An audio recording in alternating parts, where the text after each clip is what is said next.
pagi. Pada pagi hari ini, kami dari kelompok 7 yang beranggotakan Renita Dewi Anggraini, Maria Kontansia, Anfrida Siska Kwen, Izzata Sabila, dan saya sendiri Teresia Avila Clarita Oktavi. Pada pagi hari ini kami ingin menjelaskan materi strategi pembelajaran inovatif dengan judul Rancangan Pembelajaran Inovatif. Kepada Saudari Renita Anggraini, dipersilakan untuk menjelaskan tentang apa itu pembelajaran inovatif. Baik, jadi pengertian pembelajaran inovatif dikemukakan oleh para ahli. Yang pertama, Smith dan Ragan. Rancangan pembelajaran adalah proses sistematis dalam mengartikan prinsip belajar dan pembelajaran ke dalam pedoman untuk bahan dan aktivitas pembelajaran. Yang kedua, menurut Ray Gelut pada tahun 1983, rancangan pembelajaran adalah suatu sistem pengembangan setiap unsur atau komponen pembelajaran yang meliputi tujuan, isi, metode, dan pengembangan evaluasi. Dan yang terakhir, menurut Gagner, Brick, dan Wager pada tahun 1992, rancangan pembelajaran adalah penyiapan kondisi eksternal peserta didik secara sistematis yang menggunakan pendekatan sistem guna meningkatkan mutu kinerjanya. Sejalan dengan pendapat tersebut, Reiser pada tahun 2002 mengatakan bahwa desain pembelajaran berbentuk rangkaian prosedur. Maka dari itu, menurut para ahli tersebut, dapat disimpulkan bahwa rancangan pembelajaran adalah suatu prosedur sistematis yang terdiri dari komponen, menjadi kesatuan, saling terkait, dan mempengaruhi tujuan pembelajaran tertentu secara konsisten dan teruji. Selanjutnya,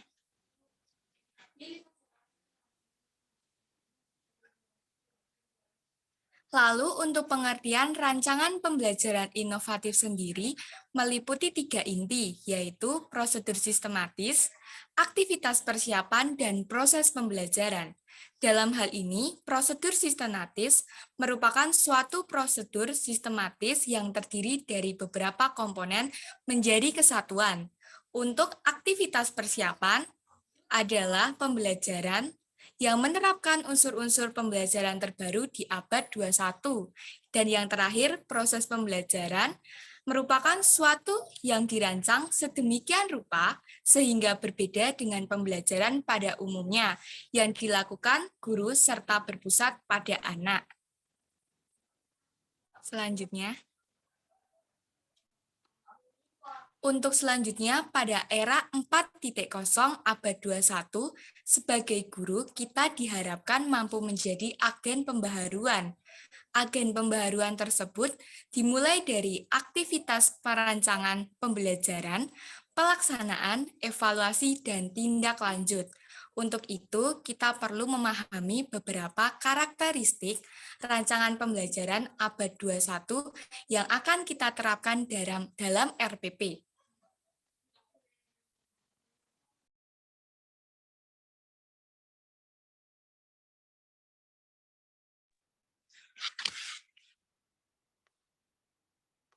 Karakteristik. Karakteristik mempunyai 6 karakteristik. Yang pertama ada kolaborasi peserta didik dan guru. Pembelajaran ini tidak lagi mengandalkan informasi dan pengetahuan dari guru semata, tapi lebih menerapkan pilihan aneka sumber belajar sesuai dengan perbedaan karakter, kebutuhan, dan settingan yang menggitarinya. Yang kedua, berorientasi HOTS. Adapun ciri-ciri rancangan pembelajaran yang berorientasi HOTS dalam komponen RPP yaitu indikator pencapaian kompetensi IPK sebagai jabaran kompetensi dasar KD. Yang ketiga, mengintegrasikan teknologi informasi dan komunikasi ICT. Demikian pula dalam bidang pendidikan, rancangan pembelajaran inovasi tentunya semaksimal mungkin mengintegrasikan ICT atau gawai lainnya untuk guru maupun siswa dalam kegiatan pembelajaran di dalam kelas maupun di luar kelas.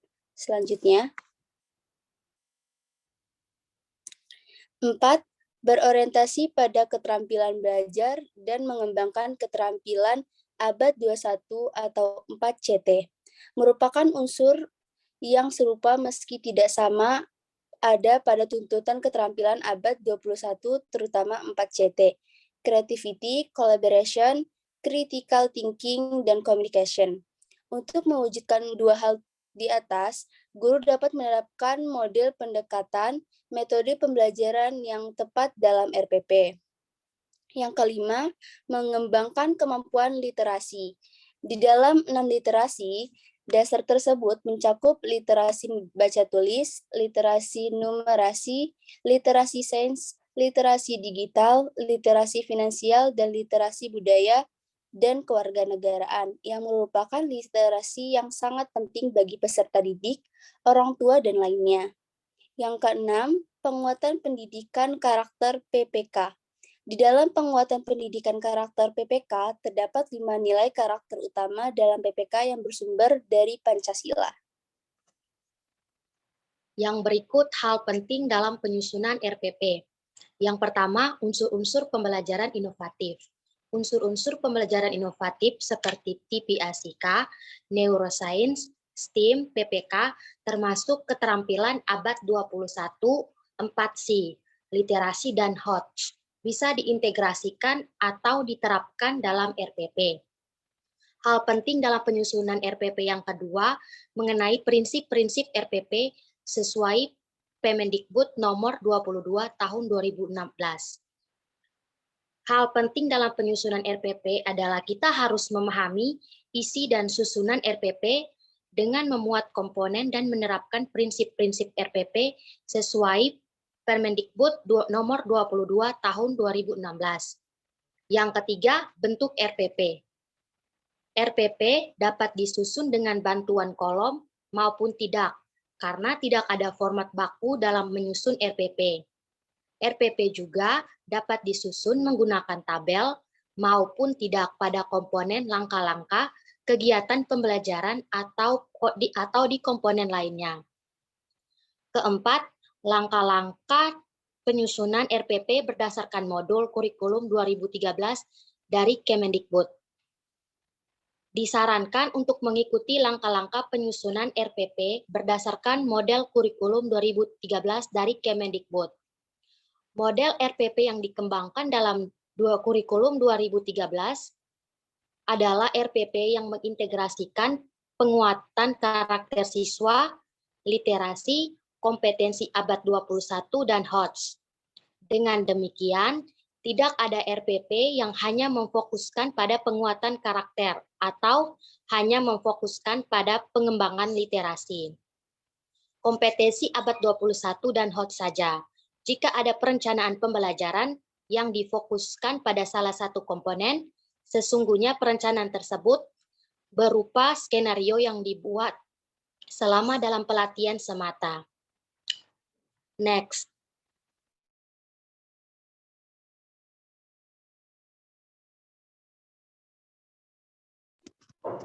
Komponen RPP merujuk pada Permendikbud nomor 22 tahun